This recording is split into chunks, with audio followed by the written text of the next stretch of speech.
বিসমিল্লাহির রহমানির রহিম। আসসালামু আলাইকুম রহমতুল্লাহি ওয়া বারাকাতুহু। আপনাদের সবাইকে প্রীতি এবং শুভেচ্ছা জানিয়ে একটি নতুন আলোচনা শুরু করছি। বাংলাদেশের বহু আহ, আমাদের ভাইয়েরা আছেন যারা মিডল ইস্টে গিয়ে কাজ করেন এবং যখন অবসর পান তারা ইউটিউবে বিভিন্ন ধরনের খামারগুলি প্রতিবেদন দেখে থাকেন এবং মনে মনে আশা পোষণ করেন যে আমি বাড়ি গিয়ে একটি খামার স্থাপন করব এবং খামার স্থাপন করে আমি আসলে এই বিদেশের যে আমার কষ্টের জীবন সেটা থেকে আমি পরিত্রাণ পাবো বা দেশে থাকার ব্যবস্থা করব।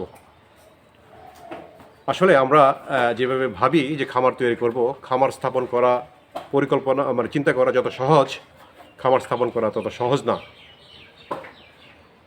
অনেকের মাঝে প্রশ্ন আসে যে আমি যে খামার স্থাপন করবো, আমি কিসের খামার করব? আমি কি দুধ উৎপাদন করার জন্য ডেয়ারি ফার্ম করব, নাকি গরু মোটা তাজাকরণ করে গরু বাজারে বিক্রি করবো নির্দিষ্ট সময়ের পর, অথবা আমি বকনা দিয়ে শুরু করব? যদি আমাকে প্রশ্ন করা হয় তা আমি আপনাকে যদি এক কথা উত্তর দিতে চাই, আমি বলবো যে আপনি তিনটি দিয়ে শুরু করবেন: দুধ উৎপাদন, গরু মোটা তাজাকরণ এবং বকনা পালন। এই তিনটি সমন্বয়ে আপনি খামার স্থাপন করবেন। এবার আসুন, কেন আমি বলছি যে আপনি তিনটি দিয়ে করবেন। যারা নাকি নতুন উদ্যোক্তা হতে চায় তাদের জন্য আসলে সিদ্ধান্ত নেওয়াটা অনেক কঠিন যে কোনটা সত্যিকার অর্থে লাভজনক হবে সেটা ঠিক করা। এটা আসলে বিবেচনা করতে হবে আপনার এলাকা ভেদে। যেখানে নাকি দুধের দাম বেশি সেখানে ডেয়ারি ফার্ম করা বা দুধ উৎপাদন করা লাভজনক। যেখানে দুধের দাম সেই কাঙ্ক্ষিত পাওয়া যায় না সেখানে গরু মোটা তাজাকরণ লাভজনক। কারণ আপনি যে কোনো অংশে বাংলাদেশের গরু মোটা তাজাকরণ করেন না কেন, এটার বাজার সারা বাংলাদেশে আছে।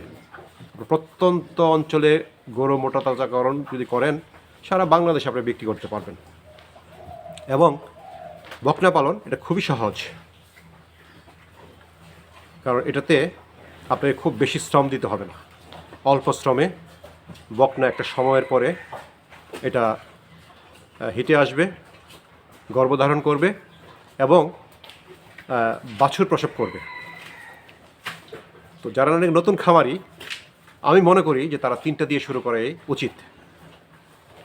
আপনি যদি ছোট আকারে একটি খামার স্থাপন করেন, হতে পারে আপনি দুধের গাভী কিনলেন, চারটি মোটামুটি বলা যায় যে ষাঁড় বাছুর 50 থেকে 70,000 টাকা বা 80,000 টাকার মধ্যে চারটা ষাঁড় বাছুর কিনবেন এবং 3 থেকে 4টি বকনা বাছুর, যেগুলি নাকি 14 থেকে 16 মাস বয়সী, সেই বকনা বাছুর কিনবেন এবং আপনি আপনার কাজ শুরু করবেন।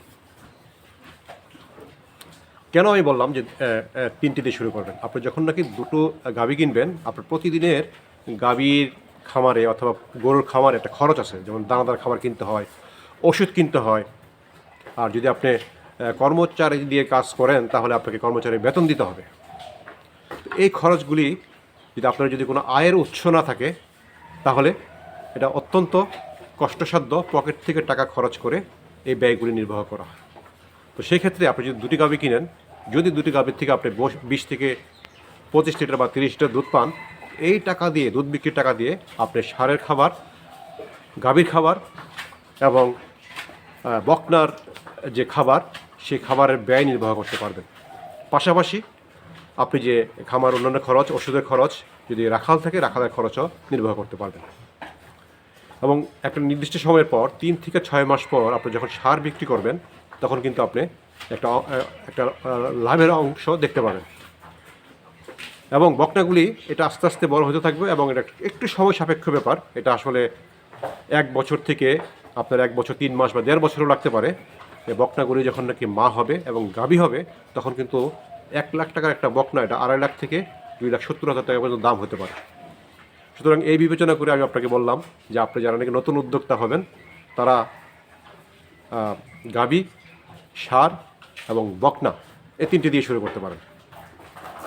এবার আসি যে আপনি খামার যখন করবেন আপনাকে কিন্তু সরাসরি খামারে কাজ করতে হবে, প্রচুর পরিশ্রম করতে হবে, সার্বক্ষণিক লেগে থাকতে হবে এবং গরুর পরিচর্যা আপনাকে পুঙ্খানুপুঙ্খভাবে করতে হবে। কারণ গবাদি পশু এমন একটা প্রাণী, আপনি যদি সঠিক যত্ন না নেন তাহলে আপনি কাঙ্ক্ষিত ফল পাবেন না। কারণ এই সেক্টরটি, ডেইরি অথবা মোটাতাজাকরণ সেক্টরটি আসলে কঠিন কাজ। এটা খুব স্বল্পমেয়াদী কাজ না, আপনাকে দীর্ঘমেয়াদী চিন্তা করে কিন্তু কাজটা করতে হবে। আপনি যদি মনে করেন যে আমি প্রথম থেকে লাভের মুখ দেখব, এটা হবে না। আপনাকে শুরু করে একটা নির্দিষ্ট সময় পর্যন্ত ধৈর্য ধরতে হবে এবং কাজ চালিয়ে যেতে হবে। একটা কথা মনে রাখবেন, প্রথম দিকে যদি আপনি দেখেন যে আপনার লস হচ্ছে, আপনি হতাশ হবেন না এবং বন্ধ করে দিবেন না। কারণ আপনার যেখানেই লস হয় সেখান থেকে কিন্তু আপনাকে লস পুষিয়ে লাভের দিকে যেতে হবে। তো সুতরাং যারা নাকি নতুন উদ্যোক্তা হতে চান, বিশেষ করে যারা নাকি আমার প্রবাসী ভাইয়েরা আছেন, যারা নাকি মনে করছেন যে দেশে এসে খামার করবেন, তাদেরকে আমি আমার ব্যক্তিগত মতামত হলো যে আপনারা দুধের গাভী, সার মোটাতাজাকরণ এবং বকনা দিয়ে খামার শুরু করবেন। ইনশাল্লাহ একটা নির্দিষ্ট সময়ের পর আপনি খামার থেকে লাভ পাবেন এবং খামারটি বড় করতে পারবেন। আজকে এই পর্যন্তই। আপনারা সবাই ভালো থাকবেন, সুস্থ থাকবেন। সবাইকে ধন্যবাদ। আসসালামু আলাইকুম।